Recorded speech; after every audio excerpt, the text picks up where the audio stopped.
Hello there, and welcome back. My name is Reimer, I don't rhyme, and for those who are unaware, I was diagnosed with PDD-NOS when I was little. Basically, autism, which meant I was incredibly nonverbal. Hell, I didn't even smile as a baby until my dad showed me a picture of him in a Dodge Viper. Granted, it may have been because I shit myself, but I like to believe it was the car. From that moment, cars had me hooked. Not so much driving them, I never really got comfortable with that, but definitely as an art form. So naturally, I loved car movies. Gone in 60 Seconds, Death Proof, Baby Driver, back before I found out about all the pedophiles in that movie, and most of all, The Fast and the Furious. The Fast Saga has admittedly become a meme, but I argue it might be a good thing for both fans and Universal, as it gears up for the finale of the franchise.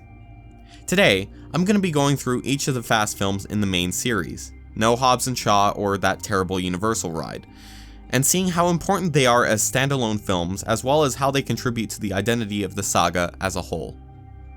Let's start where it all began with The Fast and The Furious. This film already wins in the name department as well as the nostalgia department. Brian O'Connor is an undercover cop infiltrating a group of street racers led by Dominic Toretto. Brian becomes part of their family and even lets Dom escape when his cover's blown. Where do I start? This film will always be up there as one of my favorites of all time, despite how much of it is dated.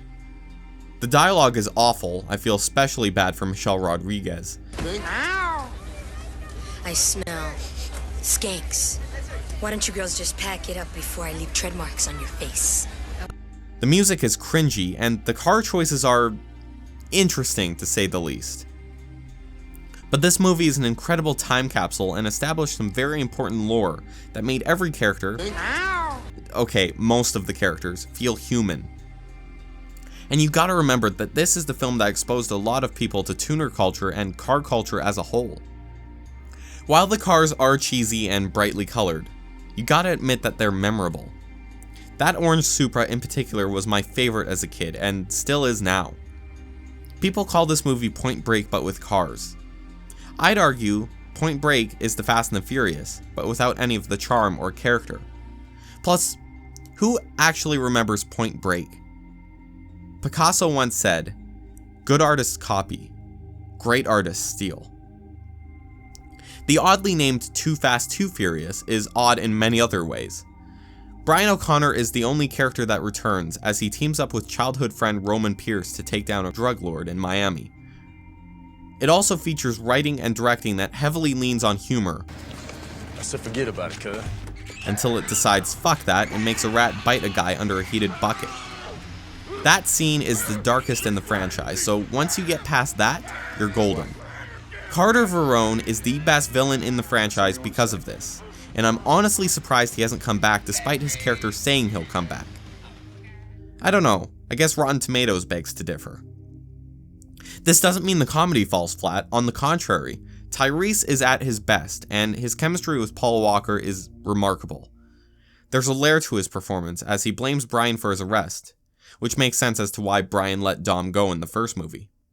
This movie established the greater Fast universe, similar to the MCU getting several standalone movies before the Avengers. Too Fast also ups the game with car culture, as several rare cars are shown prominently, turbocharging a new fascination with the R34 and Evo, to name a couple.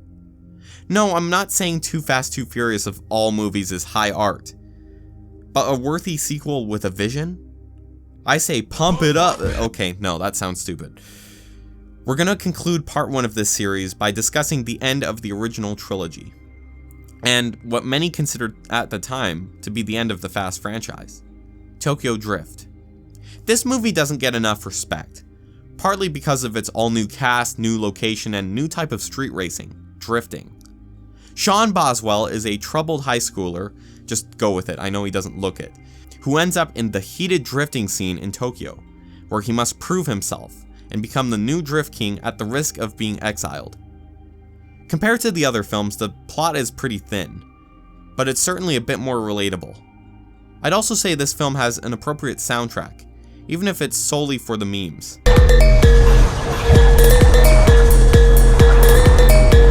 I'm really struggling for things to say that I like. The film isn't bad by any means, but I don't think the Tokyo Drift cast hold their own a lot of the time, and the critical reception is evidence of that. And it's a shame because the cars are incredible. Firstly, this is the film that introduced so many people to drifting, a racing style that's about, well, style. It's less of a competition and more of a skillful art form. But neither the drifting nor the soundtrack are my favorite parts of this film. My favorite part is Sean's Mustang in the finale, which combines his father's American car with a Japanese RB26. It's the most poetic car creation I've ever seen, and it's a perfect demonstration on how Sean is living in two different worlds that he used to think would never go together, but eventually pairs them in a lethal combination that wins him the DK title. It's without a doubt one of, if not the, most important car in the franchise. I know Universal won't bring it back, but I hope we see more cars in the franchise that have a purpose besides just being another Charger or Skyline. Will we see another important car? Will Dom and Brian return? And is Fast 5 secretly an Avengers movie? You'll have to wait a couple weeks to find out. On that wonderful note, it's time to end. Thank you very much for watching. Good night.